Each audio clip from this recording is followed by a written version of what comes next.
Bienvenue sur la chaîne. Installe-toi, mets-toi bien, parce qu'aujourd'hui on part pour une traversée longue, presque comme une marche de nuit, où tes yeux s'habituent progressivement à voir plus loin. Si tu veux ce genre de vidéos denses qui prennent le temps, abonne-toi maintenant et active la cloche. Ça paraît simple, mais c'est un vrai choix. Si tu reviens régulièrement, ton regard change et ton esprit se muscle. Le livre du Rancia, ce n'est pas un livre qu'on termine comme un roman. C'est un livre qui te regarde pendant que tu le lis. Il te pose une question que beaucoup évitent. Et si le monde n'était pas seulement une suite d'événements, mais un système de sens où ta conscience a un rôle réel, pas symbolique, pas décoratif, un rôle opératoire. Urantia ne demande pas de croire aveuglément. Il propose une carte. Et une carte, tu peux la tester. Est-ce qu'elle t'aide à mieux te comprendre, à mieux vivre, à mieux décider, à mieux aimer, à te tenir droit quand ça tangue? Imagine la scène la plus banale du monde. Tu te réveilles, tu ouvres les yeux, et pendant une seconde, tout est neutre. Puis la machine repart. Les obligations, les messages, le travail, les soucis, les envies, les regrets, la liste mentale. Et là, une pensée traverse parfois, vite, presque honteuse. À quoi bon tout ça au fond? Certains la chassent immédiatement, d'autres l'analysent jusqu'à l'épuisement. Urantia, lui, prend cette pensée et l'élargit. Il dit en substance, si tu ressens ce vide, c'est peut-être parce que tu vis avec un horizon trop court. Pas parce que tu es faible, mais parce que tu regardes la vie par un trou de serrure. Ce que le livre installe, dès qu'on accepte son cadre, c'est une sensation d'échelle, une échelle immense, comme si on passait d'une pièce fermée à un toit terrasse. D'un coup, ton existence n'est plus une poussière absurde, ni une histoire qui doit être grandiose pour compter. Elle devient un épisode d'apprentissage. Et là, déjà, quelque chose se détend. Tu n'as plus besoin de te prouver au monde entier que tu existes. Tu as besoin d'avancer, lucidement, avec une direction intérieure. Urantia parle beaucoup de l'univers comme d'un environnement organisé. Ça peut heurter notre époque, qui oscille entre le hasard total et le contrôle total. Le livre propose autre chose, une structure qui n'écrase pas la liberté, mais qui la rend possible. Comme un terrain d'entraînement. Un monde où les lois, les hiérarchies, les niveaux ne sont pas des chaînes, mais des repères. Dans cette vision, le chaos n'est pas la nature profonde de tout. Le chaos est souvent une zone de transition, une turbulence, un manque de maturité, un manque de cohérence. Et justement, Urantia insiste sur un point, la maturation. L'être humain n'est pas fini, il est en croissance. Et la croissance n'est pas un slogan. C'est un processus exigeant qui passe par des choix. Pas des choix spectaculaires une fois par an, des choix ordinaires, 1000 fois. Comment tu parles quand tu es fatigué? Comment tu réponds quand tu es vexé? Ce que tu fais quand personne ne te regarde? Ce que tu acceptes de laisser mourir en toi pour que quelque chose de plus juste naisse? L'une des idées les plus marquantes du livre du Rancia, c'est la présence intérieure. Il parle d'un fragment divin, d'un ajusteur de pensée, comme d'une boussole intime. Pour ne pas tomber dans le mystique forcé, prends-le comme une image vécue. Ce moment où tu sais, au fond, ce qui est juste, même si ton ego veut négocier. Ce moment où tu pourrais tricher, mentir, t'arranger, et pourtant quelque chose en toi dit « non, pas comme ça ». Ce n'est pas une voix qui crie, c'est une direction qui insiste, calme, patiente, presque silencieuse. Le livre décrit la vie comme une coopération entre ce que tu es aujourd'hui et ce que tu peux devenir. Et c'est là que ça devient incarné. Tu n'es pas condamné à tes automatismes. Tu as des automatismes, oui. Tu as des blessures, oui. Tu as un caractère, oui. Mais tu as aussi une capacité d'orientation, une capacité à te reprendre, une capacité à apprendre. Et si tu n'avais pas cette capacité, alors rien ne servirait à rien. Urantia mise sur l'idée que la conscience est réelle et que la volonté, même modeste, a un poids. À ce stade, beaucoup se demandent « D'accord, Mais pourquoi autant d'efforts? Pourquoi ne pas vivre tranquille, au jour le jour, sans se compliquer la tête?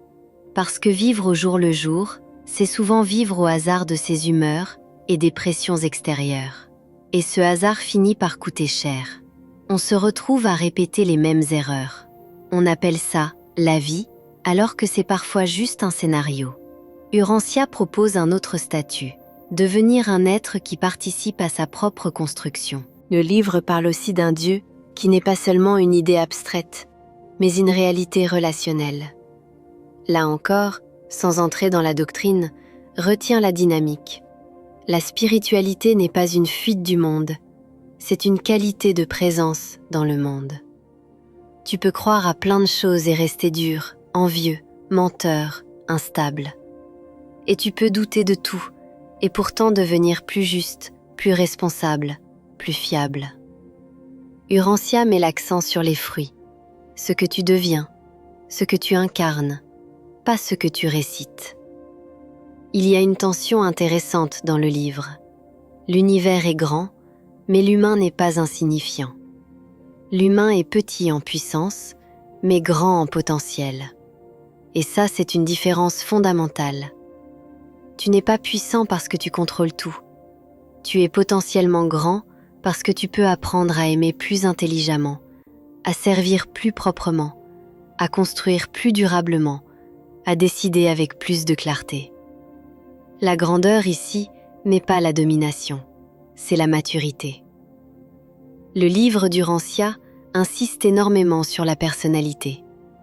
L'idée que tu es un quelqu'un, pas seulement un assemblage de fonctions biologiques. Mais attention, la personnalité n'est pas un ego gonflé, c'est une signature, une capacité à choisir, une capacité à unifier tes expériences au lieu de te disperser, à devenir cohérent. Quand tu regardes les gens autour de toi, tu vois souvent des vies fragmentées. Une personne au travail, une autre en couple, une autre en famille, une autre en ligne. Urantia valorise l'intégration, devenir un être entier, pas un patchwork. Et là, le livre devient très pratique parce qu'il te montre un piège majeur, la confusion entre confort et croissance. Le confort te donne un apaisement immédiat, mais il peut figer tes faiblesses. La croissance, elle, te met parfois en inconfort, mais elle te libère. Elle t'apprend à ne pas être le jouet de tes impulsions. Urantia ne glorifie pas la souffrance, mais il reconnaît que certaines épreuves deviennent des écoles, non parce qu'elles sont bien, mais parce qu'elles t'obligent à te révéler à toi-même. Une des meilleures façons de lire Urantia, c'est d'observer tes réactions. Quand tu lis, tu sens parfois « ça me parle » ou au contraire « c'est trop, c'est étrange, c'est improbable ». Et le livre, d'une certaine manière, te teste. Est-ce que tu es capable de garder ton discernement sans te fermer? Est-ce que tu peux prendre ce qui t'élève, rejeter ce qui ne te convient pas, sans tomber dans le mépris? Parce que le mépris, c'est souvent une défense. Et la défense ferme l'apprentissage. Urantia place l'humain dans un univers pédagogique. Ce mot change tout. Pédagogique, ça veut dire que l'expérience a une fonction. Même les erreurs ont une fonction, si tu les assumes. Ce n'est pas du fatalisme, ce n'est pas « tout est bien », c'est « tout peut servir ». Et ça rend la vie plus adulte. Tu sors de la plainte permanente. Tu entres dans la responsabilité. Qu'est-ce que je fais de ce qui m'arrive? Le livre parle aussi du temps. Pas seulement le temps qui passe, mais le temps comme ressource. Si ta vie est une école, alors chaque journée est une séance. Et tu peux rater la séance en étant absent, même si tu étais physiquement là. Absent parce que tu étais noyé dans le bruit, dans les réactions, dans l'ego. Urantia invite à une attention plus fine, la présence. Et la présence, ça se travaille. Ce n'est pas un don réservé aux sages, c'est une discipline. Quand on arrive à la question du mal et du chaos, Urantia n'essaie pas de tout lisser. Il reconnaît les zones sombres, les résistances, les retards, les erreurs. Mais il refuse la conclusion cynique, donc rien n'a de sens. Il propose une conclusion exigeante, donc la conscience doit grandir. Et grandir, c'est apprendre à ne pas répondre au mal par le mal.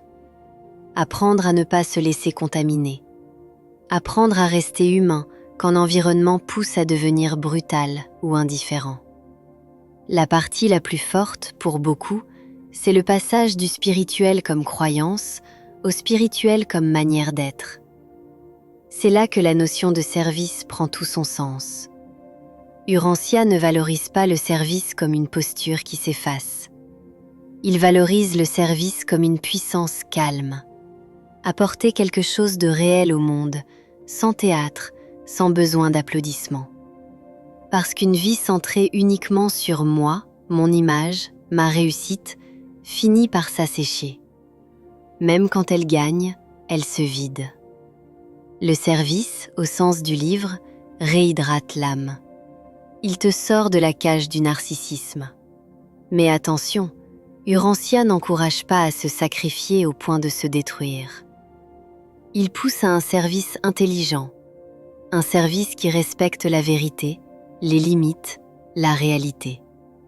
Aider n'est pas sauver tout le monde. Aider, c'est être utile là où tu es, avec ce que tu as, sans mentir sur tes forces. Et ça, c'est une spiritualité mature. Elle ne te rend pas gentil. Elle te rend fiable. Il y a aussi la question de la foi.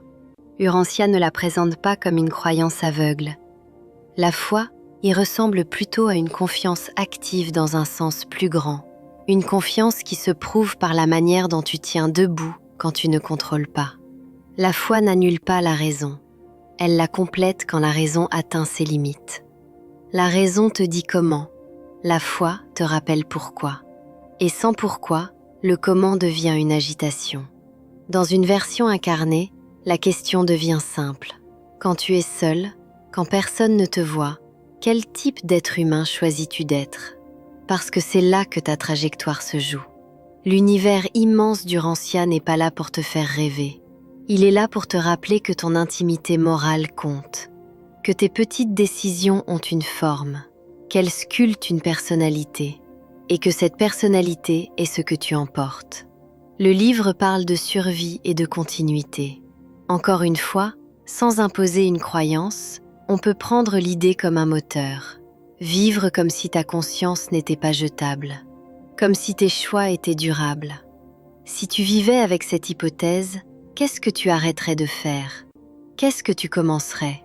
Qui deviendrais-tu si tu cessais de tricher avec toi-même ? Urantia a aussi un effet étrange. Il rétrécit certains drames et agrandit certaines responsabilités. Beaucoup de choses qui t'obsèdent deviennent petites. Et beaucoup de choses que tu négliges deviennent grandes. Ton intégrité, ta parole, ton attention, ta capacité à aimer sans manipuler, à créer sans te détruire, à réussir sans écraser.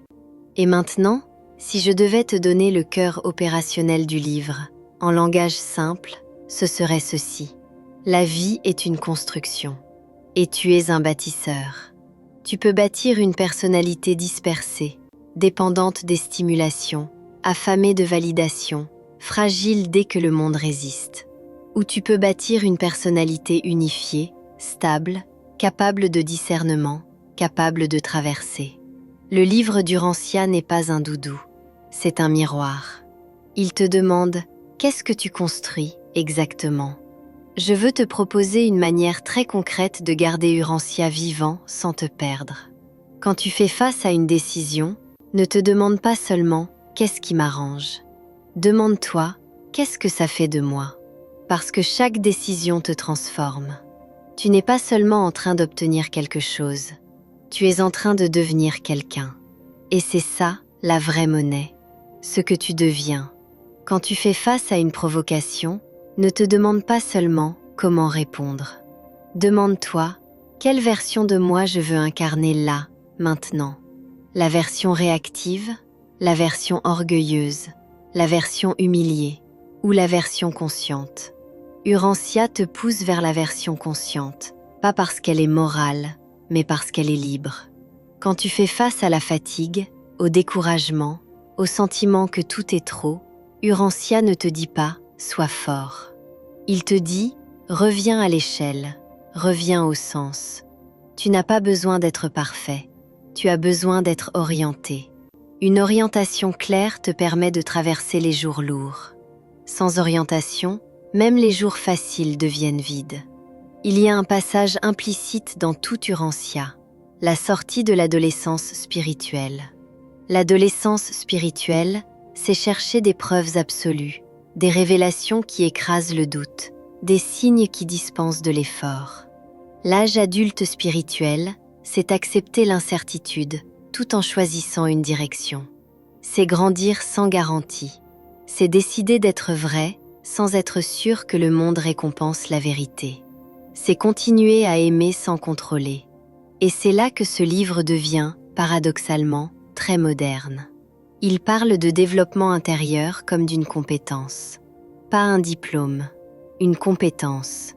Tu peux progresser, tu peux t'entraîner, tu peux échouer et recommencer. Tu peux devenir plus lucide sur tes mécanismes, plus propre dans tes intentions, plus clair dans tes priorités. Si tu as suivi jusqu'ici, tu as déjà fait le plus rare. Tu as tenu une écoute longue, sans chercher une gratification immédiate. Et ça, c'est exactement l'énergie qui te manque peut-être dans d'autres domaines. La patience. La patience n'est pas une lenteur, c'est une puissance. Elle te permet de construire au lieu de courir. Alors voilà ma conclusion, sans grand effet de manche, mais avec une invitation claire. Le livre d'Urantia, tu peux l'accepter, le rejeter, le discuter, l'explorer. Mais si tu le lis correctement, il te donnera au moins une chose, une exigence. L'exigence de devenir plus conscient, plus responsable, plus orienté, plus humain. Et maintenant, comme promis, je te le rappelle une dernière fois. Si tu veux ce type de décryptage long, incarné, qui ne prend pas l'auditeur pour un touriste, abonne-toi, active la cloche. Et si cette vidéo t'a fait du bien, partage-la à quelqu'un qui se pose les mêmes questions en silence. Merci d'avoir regardé jusqu'au bout. Prends soin de ton attention, parce que c'est elle qui décide ce que tu nourris, et c'est ce que tu nourris qui finit par te construire.